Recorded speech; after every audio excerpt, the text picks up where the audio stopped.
কাজ হচ্ছে, যেটা বাস্তবতার সাথে মিল নাই। হ্যাঁ করেছে, এটা বিএনপি করেছে, খালেদা জিয়া নিজেই করেছেন। খালেদা জিয়া নিজেই বলেছেন এই সংবিধান আমরা ছুঁড়ে ফেলে দেব। কিন্তু এটা অল্টারনেটিভ কোনো কিছু কি তৈরি করেছেন? অল্টারনেটিভ তো যদি খালেদা জিয়া সুস্থ থাকতেন, যিনি এটা বলেছেন, খালেদা জিয়া সুস্থ, বাংলাদেশের পরিস্থিতি যদি নর্মাল থাকতো হয়তো বা উনি নিতেন বা আর মানুষ ছিল নেওয়ার জন্য। আমরা এতটা ট্রমাটাইজ ছিলাম, আমাদের তখন অবস্থা ছিল, আমাদের দাবিটা তখন কি ছিল, আমরা স্বাভাবিক মৃত্যুর গ্যারান্টি চাই।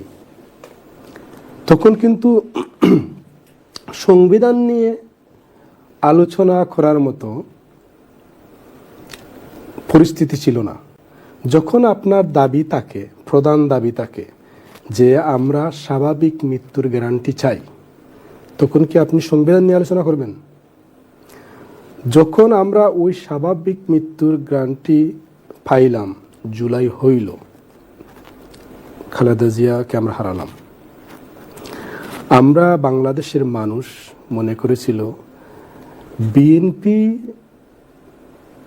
জনগণের বিরুদ্ধে যেতে পারে একটা অংশের, কিন্তু বিএনপি কখনো খালেদা জিয়ার বিরুদ্ধে যাবে না।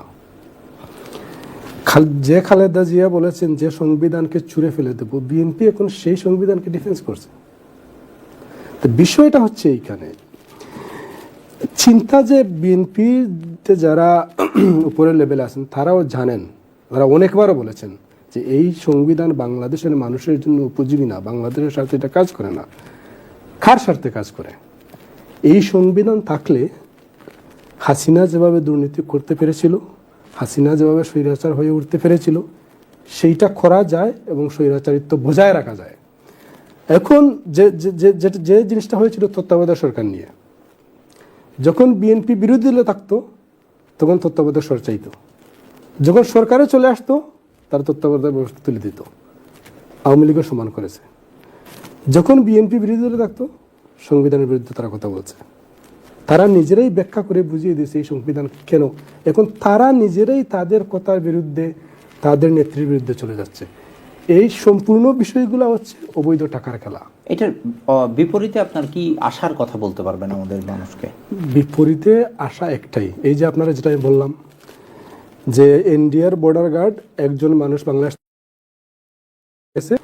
বাংলাদেশের জনগণ 2 জন মানুষকে ধরে নিয়ে আসছে। এতে আমরা কি বুঝলাম? বাংলাদেশের মানুষ তার দায়িত্ব কি সেইটা বুঝে গেছে, নিজেই কাজটা সম্পূর্ণ করছে। এইটার বিকল্প একটাই, আরেকটা বিপ্লব।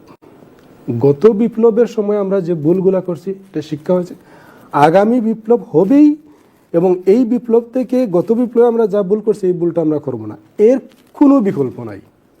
কারণ কেউ যদি জাগ্রত তাইকা ঘুমায় তাকে আপনি ঘুম ভাঙাইতে পারবেন না। কেউ যদি আসলেই ঘুমায় তাহলে ঘুম ভাঙাইতে পারবেন। বিএনপি জাগ্রত ঘুমিয়ে আছে। আপনি মনে করছেন সামনে আর একটা বিপ্লব হতে পারে? বিকল্প নাই। অসংখ্য ধন্যবাদ।